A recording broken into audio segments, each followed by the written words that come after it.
अगर आप सफल इंसान बनना चाहते हैं तो सफलता के लिए कड़ी मेहनत करनी होगी, क्योंकि हर वक्त आप किस्मत पर आभारी नहीं रह सकते।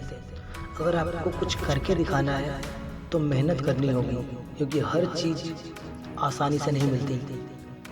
क्योंकि आपको भी पता है, अगर आप छोटे हो, गरीब हो या फिर खुद की मेहनत से करना चाहते हो तो सफल बनने में बहुत टाइम लगता है, बहुत मेहनत लगती है और बहुत ही समय। तो कई बार क्या होता है, हम एक बार उस कार्य का प्रयास करते हैं सफल पाने की और हम असफल हो जाते हैं, 2 बार करते हैं असफल हो जाते हैं, फिर हम मेहनत करना छोड़ देते हैं। फिर हमको ऐसा लगता है कि कोई शॉर्टकट तरीका हो ना, मैं वहाँ से निकल कर सफल हो जाऊँ। लेकिन याद रखना, वो शॉर्टकट तरीका आपको जीवन में बहुत महंगा पड़ सकता है।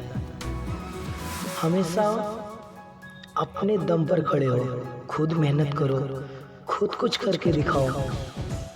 दूसरों पर आभारी मत रहो, अपना कुछ करो, अपनी क्रिएटिविटी दिखाओ, क्योंकि ये दुनिया दूसरों का नहीं, आप क्या कर सकते हो वो देखना चाहती है।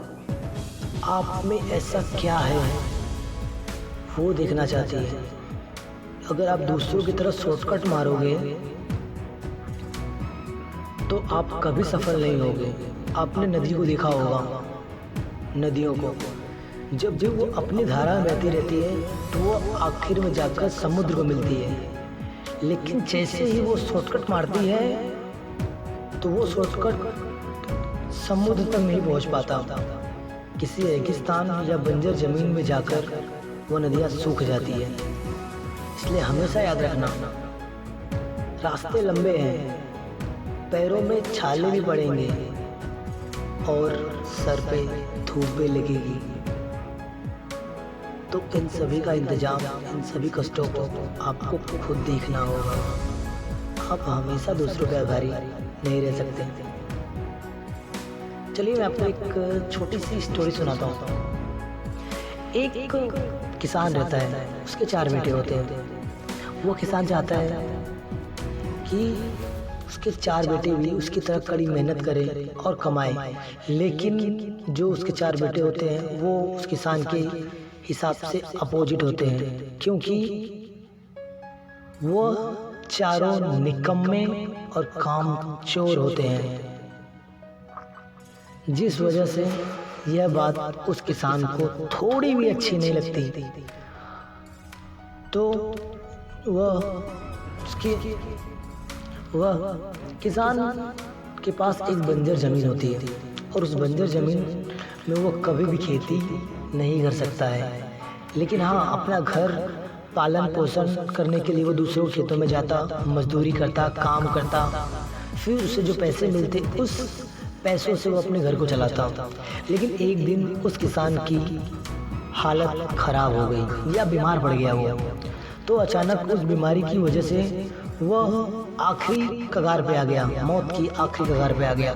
तो उसने अपने बेटों को जाते जाते कह कर गया कि बच्चों, जो हमारा बंजर खेत है उसके अंदर मैंने कुछ सोने के सिक्के छुपा के रखे हैं। तो मेरे मरने के बाद उन सोने के सिक्कों को आप अपने में बांट लेना और जीवन शांति से व्यतीत करना। यह बात सुनकर वो बच्चे काफ़ी खुशी होते हैं और कुछ दिनों बाद उस किसान की मृत्यु हो जाती है।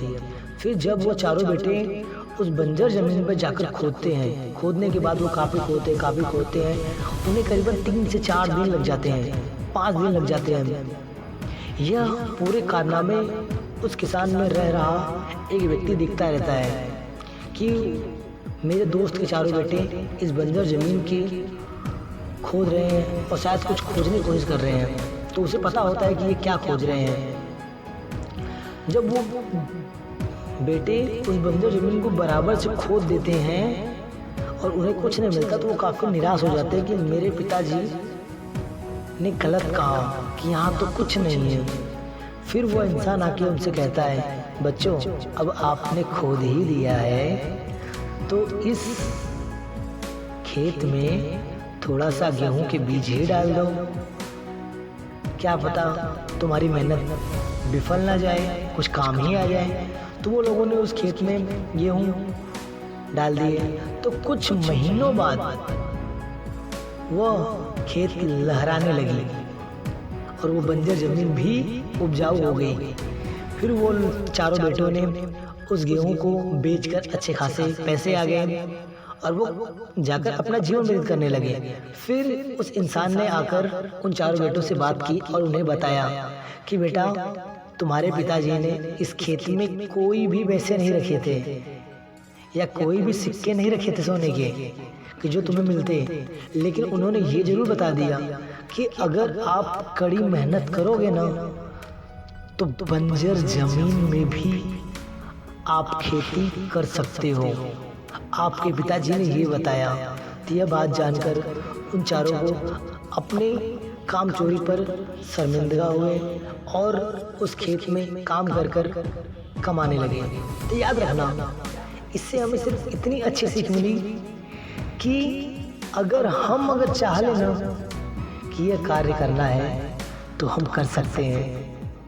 लेकिन याद रखना, एक सफलता मिले या 2 सफलता मिले या 3 या 4 सफलता मिले, पीछे मत हटना, क्योंकि मेहनत करने से ही कुछ मिलता है। दूसरे के सहारे कब तक हम जिएंगे, क्योंकि जो आया है वो जाएगा और जो गया है वो आएगा तो नहीं, सिर्फ याद आएगा। इसलिए याद रखो और मेहनत करो और मेहनत के दम पर कुछ करके दिखाओ। दूसरों के सहारे मत रहो। अगर आपको मेरी बात ये अच्छी लगी हो तो मुझे एक लाइक जरूर करना।